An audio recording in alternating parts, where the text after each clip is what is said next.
Oh, what up? How you guys doing out there today? This is your boy Roto Beast. I'm here to present you my NBA morning shoot around for Friday, November 15th. If you're new to this channel, please make sure and click the subscribe button below. This way you can watch all my NBA, NFL, and MLB videos. If you haven't came and checked out our website here at dfscheatsheet.com, you're absolutely missing out. We have all the tools to help you compete with the pros day in and day out, including a complete optimizer, tons of content, daily Fanduel and Draftkings cash lineups. Hey, we're truly a one-stop shop for our DFS needs. So make sure to come check out the site here at dfscheatsheet.com. So we got an 8-game slate, looking like a solid slate. Couple fun games to watch on this slate. Definitely ready to jump into it. Real quick before we do though, if you guys don't mind, please take that quick second, click the like button down below. Helps me out. Really appreciate that from you guys. And yeah, let's go. So we've been talking about it already a little bit. I mean, we're barely a couple weeks into the season. There's already a crazy amount of injury news. We still got a bunch of news we got to wait on today, to kind of get through today. Yeah, man, but we're going to do our best to kind of work our way through it and give you the absolute best, best possible picks that we got for you. So we'll start at the top. I mean, I'm just going to kind of combine it together. You got Russell Westbrook is looking like he's going to be out today with rest. So he's not hurt. He's just resting, getting the day off. Going against Indiana, I think the biggest beneficiary for this, and it's going to probably be a really premier value play a lot of people are going to play, I think he's going to be Austin Rivers. I think he'll probably be the guy that will start at point guard. The minutes have already been up for Austin. He's already been playing 24, 25 minutes a game. Last game, he played 33 minutes, and I expect him today to probably start, and like I said, getting another 33, 34 minutes. And at a bare minimum price tag of $3,300, I think Austin Rivers is probably the top premier value play on the slate. There's one more guy I like as well, but I think Austin Rivers is a guy that you kind of just put in to move on if he's going to be in that starting role. He does have a little bit of upside as well. So we'll start with the higher price guys. We got Kemba Walker. Kemba Walker just came over. Boston is just playing very well as a team. They're looking very good. Kemba's right there in the thick of things, averaging 25 points a game, averaging 41 fantasy points, giving you a really solid floor. Has some upside as well. Getting a matchup against a young Warriors team, I expect Boston to dominate today. And Kemba, this is another spot where he can have a really good game. I think Kemba's in a prime spot. And I really like Kemba. And I feel like 9,100 is still a very fair price for him. Ben Simmons going against OKC, 8,300. Ben Simmons, I mean, we know the guy has, triple-double upside any night. Definitely, 8,300. I personally would rather go with Kemba. I like Kemba's upside better. But this is a really good price tag for Ben Simmons, and I wouldn't be mad at you if you save the money and go with Ben Simmons, over Kemba Walker. I like both of those guys. They're definitely in play. Like I said, I think Kemba is a little bit better of a play. Malcolm Brogdon against Houston, 8,200. He's another guy that we can look at. Absolutely filling up the stat sheet, dropping some dimes, playing very, very well. One thing I will say is the past 4 games, the production has dropped off a little bit. It's mainly been the scoring. But, hey, man, it's a long season. I understand you can't, just absolutely have crazy games every single day. The minutes have been down the past couple of games as well. I just want to caution you with that. But either way, I think that Brogdon at 8,200 is a fair price tag and somebody that you could really consider. Then we will move down a little bit. Another guy I think we can look at is he's coming back a little bit, man. Isaiah Thomas, he's been in that starting role out there for Washington, and he's been playing pretty well. It's all about the minutes with him. Played 32 minutes last game against Boston, 18-1-7 for 28 fantasy points. He's strictly a GPP play just because the minutes have been all over the place and the production has been all over the place. But there's going to be a game where Isaiah Thomas is going to go crazy, score 30 real life points, and have a 50 fantasy point day. I just feel it coming. I think today's a day that you could possibly look at him.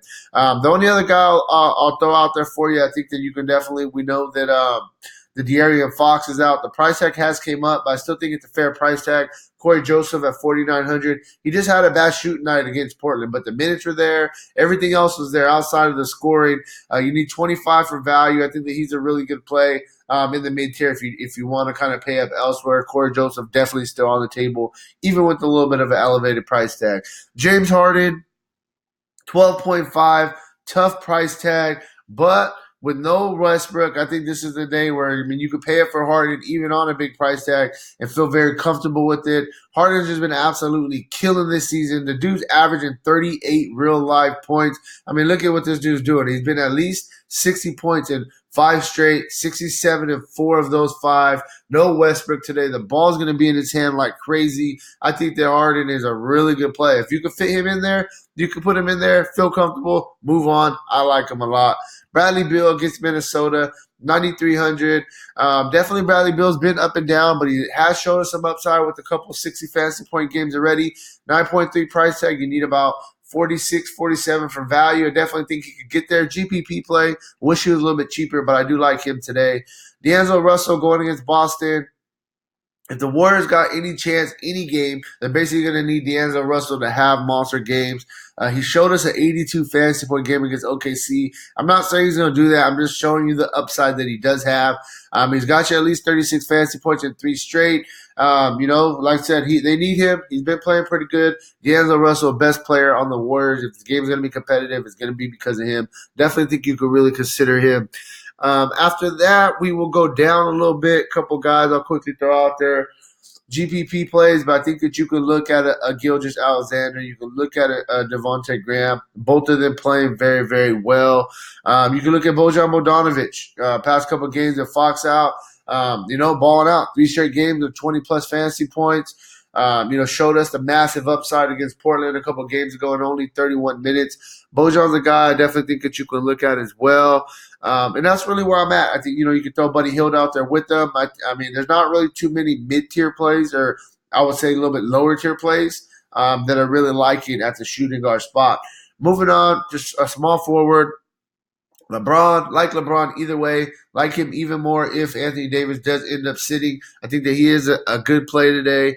Jaylen Brown, all these Boston guys. You got Smart, Brown, Tatum, Kimba. They're all playing good. They're all getting theirs, especially with no Hayward out. They're all getting a little bit added bumps. Jaylen Brown, once again, think you could go back to this well. The guy's playing very, very well.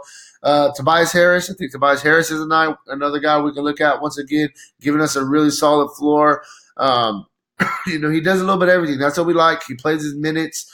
Definitely Tobias Harris is a guy that we can really, really look at. Jonathan Isaac as well against San Antonio. The guy, he's been playing good, showing us upside, filling up the stat sheet. I'm not trying to just, talk about the higher priced guys, but these are all the guys that are really good plays. A lot of prices have been really, really creeping up lately. One more guy, I think TJ Warren, he's a guy that's really starting to pick it up, really starting to play well for his new team. I think he just kind of had to feel his way in with the Pacers, and now he's kind of full on go, balling out.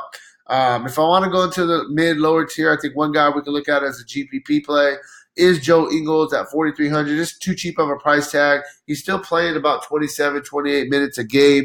We know he can do a little bit of everything. Has some upside. 4,300. I think Joe Ingles is the guy we can look to pay down for and feel pretty good with it. Anthony Davis, game time decision. We got to see what happens with the shoulder. You're looking like he probably is going to play. I mean, there is nobody on this Kings team that can stop Anthony Davis. We'll just start right there. Definitely, if he's going to play, you got to really consider him. After that, Sabonis absolutely killing it, especially gets a bump with no Miles Turner in the lineup. Jason Tatum, I talked about those Boston guys. I really like him. Blake Griffin at 8,000. I think this is a cheap price tag for Blake Griffin. He's a guy that we can really look at. Honestly, all 4 of these top guys are in play. You could even look at Aldridge, Horford. You can look there. I think those guys are in play. Draymond at 6,900 is a good play as well. And then one more guy I'll quickly throw out there. You can look at Kuzma coming off the bench. I think that nobody's going to look at him because he is going to come off the bench. And then you can look at where's he at? PJ Tucker. There's a bunch of guys hurt out there in Houston. You got Russell Westbrook resting. PJ Tucker's a guy that already plays a ton of minutes as it is. He's going to get all the minutes that he can handle. He's already shown us he has some upside a couple times this year with 30, 40 fantasy point games. All we need is 25 on this price tag. So I think that PJ Tucker's a guy that we can look to pay down to a little bit. Finishing it off, we'll go to center. Karl Anthony Towns going against Washington. This is a premier spot for him. Definitely think he can really, really feast here.